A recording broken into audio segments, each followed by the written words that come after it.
The Education Minister is reminding residents of different ways of learning during the pandemic. More from Narima Ali.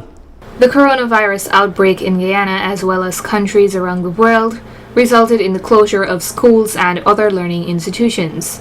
It has been about 7 months since students have been away from the classroom setting. This forced both teachers and students to start virtual teaching learning sessions over a series of websites and apps like Zoom, Moodle, Skype, and even WhatsApp and Messenger. Since the new government assumed office on August 2, 2020, the Ministry of Education announced that $200 million will be set aside to expand the Guyana Learning Channel so that students without access to the internet can still be up to date with the syllabus. During a trip to Maikoni, the Minister of Education, Ms. Priyamanik-chan, reminded the residents of the TV guide.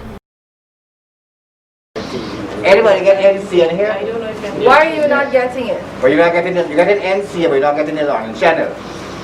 No, I don't think you know. That's why you might need to check it. It doesn't sound as though you know about it. It is showing here. Right? It's showing but not clear. Not clear. Do you have an antenna though? Yes. You have an antenna? You might need to fiddle with the antenna a little bit because the Learning Channel has programs all day, not just hodgepodge. There's a timetable.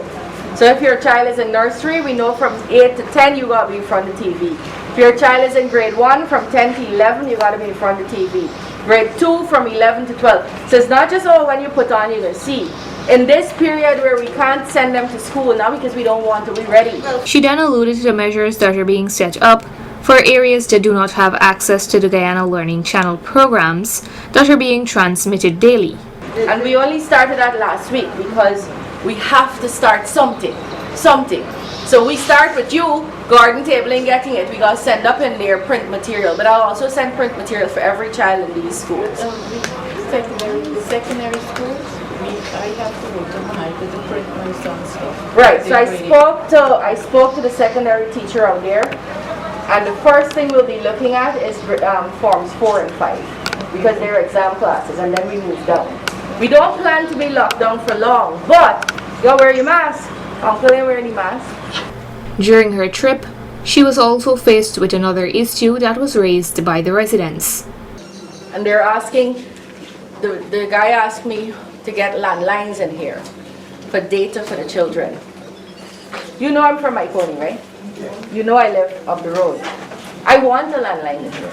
I want, whenever I call my father, he can tell me battery run down, or he can get his signal, I could get him, I want him whenever we don't control landlines in the government. GT&T does that. She then explained why it will be difficult to execute that project.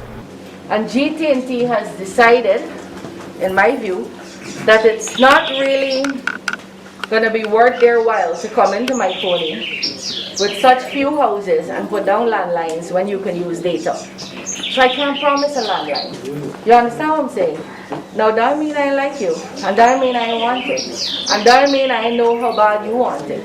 But it's not in my power to promise it, and I can't make a promise I can't keep. You understand? So it's not everything we can do, but if we don't do it, it don't mean we don't like you. You understand? The bigger things we promised, the removal of VAT on fertilizer and pesticides and so on, that's done from this budget. Change of your DNI fees, that will be done. Those are things that we are doing. And we promise you all that we told you we will do. We will do. It must be noted that emphasis is being placed on students in the examination classes.